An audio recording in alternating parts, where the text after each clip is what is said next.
আসসালামু আলাইকুম। সবাইকে স্বাগতম। আজকে আমরা আমাদের ৪ নাম্বার প্রশ্নের প্র্যাকটিক্যাল কাজটা দেখব। আমাদের ৪ নাম্বার প্রশ্ন হচ্ছে make a simple document about training experience. Training experience সম্পর্কে একটা সিম্পল ডকুমেন্ট তৈরি করার জন্য বলছে এবং অ্যাড ফুটনোটস ইডিজিই ফিএসটিইউ সিএসআইটি মানে এটাকে ফুটনোটসে দেওয়ার জন্য বলছে in any point and in note in MS Word, ঠিক আছে? তো এখানে হচ্ছে এখানে হচ্ছে একটা পয়েন্ট করে আপনারা ফুটনোট দিতে হবে এটাকে, আর একটা হচ্ছে ইন্ড নোট দিতে হবে, ইন্ড নোটস করতে হবে, হ্যাঁ, এমএস ওয়ার্ডের মধ্যে। তো আমি এই কাজটা আপনাদেরকে দেখাই। এটা হচ্ছে আমাদেরকে বলছে আমাদের অনেক বইতে থাকে এরকম শেষে ফুটনোট থাকে, হ্যাঁ, হচ্ছে কোনো একটা শব্দের যেমন এই যে হ্যাঁ ট্রেনিং প্রোভাইডার্স বলছে আমাকে ট্রেনিং প্রোভাইডার্সের জায়গায় ওই যে এটা দেওয়ার জন্য এই যে এই নামটা দেওয়ার জন্য, ঠিক আছে? তো আমার এখানে দেখেন এক আছে, দেখেন এক আছে, আমার এখানেও এক আছে। আমরা অনেক সময় দেখি কোনো শব্দের ডেসক্রিপশনের জন্য এরকম আমাদেরকে শব্দটার পাশে ১ ২ লেখা থাকে, আর হচ্ছে ১ ২ অনুসারে এখানে ডেসক্রিপশনটা লেখা থাকে। এটা হচ্ছে ফুটনোট, ঠিক আছে? তো আমরা এখানে ফুটনোটটা দিব কিভাবে সেটা আমরা দেখব। এখানে হচ্ছে একটা ফুটনোট তৈরি করলাম। আমার হচ্ছে এই যে দেখেন ট্রেনিং অবজেক্টিভ, এখানে একটা আই আছে, এটা হচ্ছে ইন নোট, ঠিক আছে? ট্রেনিং অবজেক্টিভস আমি এখানে হচ্ছে মাইক্রোসফট অফিস কোর্স আমি দিয়ে দিলাম। তো হচ্ছে এইভাবে আপনার এটা হচ্ছে ফুটনোট আর এটা হচ্ছে ইন্ড নোট, ঠিক আছে?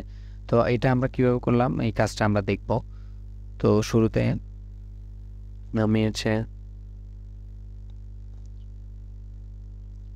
তো আমরা এখানে দেখেন আমাদের ফেজের মধ্যে এখন হচ্ছে আমাদের ফেজের মধ্যে এখন কোনো ইন্ড নোট বা ফুটনোট আমাদের ফেজের মধ্যে নাই, হ্যাঁ। আমরা এটার মধ্যে ইন্ড নোট এবং ফুটনোট ইনপুট করব, ইনসার্ট করব, ঠিক আছে?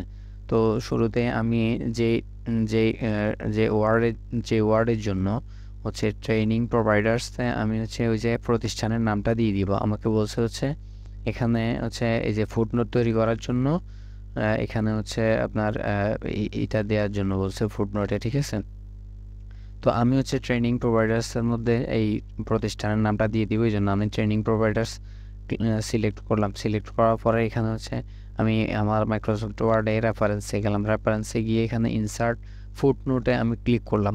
ক্লিক করার পরে দেখেন এখানে অটোমেটিকভাবে এক চলে আসছে এবং আমাকে নিচে লেখার জন্য নিয়ে আসছে, ঠিক আছে? তো আমি আমার হচ্ছে এই যে শব্দটা যে সেন্টেন্সটা লেখার জন্য বলছে যে প্রতিষ্ঠানের নামটা, আমি এটা কপি করলাম। কপি করে আমি এখানে পেস্ট করে দিলাম। তাহলে আমার ফুটনোটটা তৈরি হয়ে গেল। দেখেন তো আমার ফুটনোটের এখানে দেখেন আমি এখানে আমার ওয়ান চলে আসছে, ট্রেনিং প্রোভাইডার্স ওয়ান, ঠিক আছে? তো আমি এখানে একটা সিলেক্ট করছি, এই জন্য ওয়ান চলে আসছে। আমি যদি এখানে আরেকটা সিলেক্ট করে যদি আবার ইনসার্ট ফুটনোট দিই তাহলে টু আসবে। দেখেন এখানে টু আসছে, ঠিক আছে? আমি আবার টুতে একই নাম আপনার হচ্ছে কি পেস্ট করে দিলাম, ঠিক আছে? অথবা আমি এখানে সিএসআইটি জায়গায় আমি বিএম কলেজ লিখে দিলাম,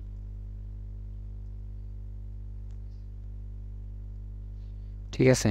তো এইটা হচ্ছে আপনারা হচ্ছে ফুটনোট লিখতে পারবেন এভাবে। যেমন হচ্ছে আমি প্রথমটার জন্য করে দিলাম ওয়ান, প্রথমটাতে করলাম এই জন্য ওয়ান আসছে, দ্বিতীয়টাতে করলাম এই জন্য টু আসছে। আমি এটা একটু হাইলাইট করে দিই, বোল্ড করে দিই, হ্যাঁ। তো দেখেন ওয়ান এবং টু দুইটা আমি ফুটনোট তৈরি করলাম। এই দুইটা ফুটনোট অটোমেটিকভাবে নিচে আমাকে নিয়ে গেছে। তো এই যে ওয়ানের জন্য ওয়ান, টু এর জন্য টু ফুটনোট, ঠিক আছে? তো এখানে হচ্ছে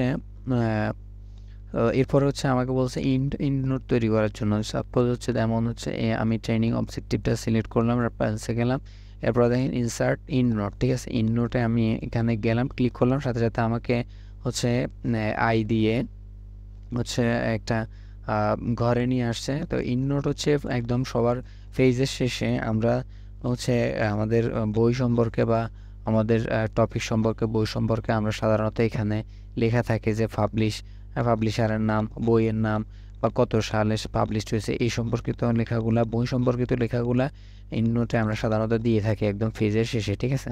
তো এখানে আমি মাইক্রোসফট মাইক্রোসফট ওয়ার্ড দিলাম, ওয়ার্ড কোর্স, হ্যাঁ, মাইক্রোসফট ওয়ার্ড কোর্স লিখে দিলাম। তো এখানে সাধারণত মানে হচ্ছে মানে এই ডকুমেন্টটা হচ্ছে মাইক্রোসফট ওয়ার্ড কোর্স সম্পর্কে, ঠিক আছে? তো আমি এই ডকুমেন্টের একটা দিয়ে দিলাম, মানে হচ্ছে এই যে ট্রেনিং অবজেক্টিভে দেখেন আপনারা ট্রেনিং অবজেক্টিভে এখানে একটা আই আছে, মানে আই এর এই ট্রেনিং অবজেক্টিভ সম্পর্কে একটা ইন নোট নিচে দেওয়া আছে ট্রেনিং অবজেক্টিভ সম্পর্কে, ঠিক আছে। তো আমি ট্রেনিং অবজেক্টিভ দিয়ে দিলাম, এটা মাইক্রোসফট অফিসের একটা হচ্ছে ট্রেনিং, ঠিক আছে। আমার একদম পেজের শেষে দেখেন, এটা আমি যদি একটা এখান থেকে যদি একটা জায়গা বাদ দিই, তাহলে দেখেন আমার এটা হচ্ছে এখন এক পেজের মধ্যেই চলে আসছে। এই যে দেখেন ইন নোটটা এখানে আসছে মাইক্রোসফট ওয়ার্ড কোর্স, ঠিক আছে, মাইক্রোসফট ওয়ার্ড কোর্স। তাহলে দেখেন ইন নোটও তৈরি করলাম, আমি ফুট নোটও তৈরি করলাম। তো এইভাবে হচ্ছে আপনারা হচ্ছে এভাবে ইন নোট তৈরি করতে পারেন, ফুট নোট তৈরি করতে পারেন। তো আমাদের 4 নাম্বার প্রশ্নের উত্তর এটাই ছিল। তো পরের ভিডিওতে আমরা পরের প্রশ্ন নিয়ে আলোচনা করব। সবাইকে ধন্যবাদ।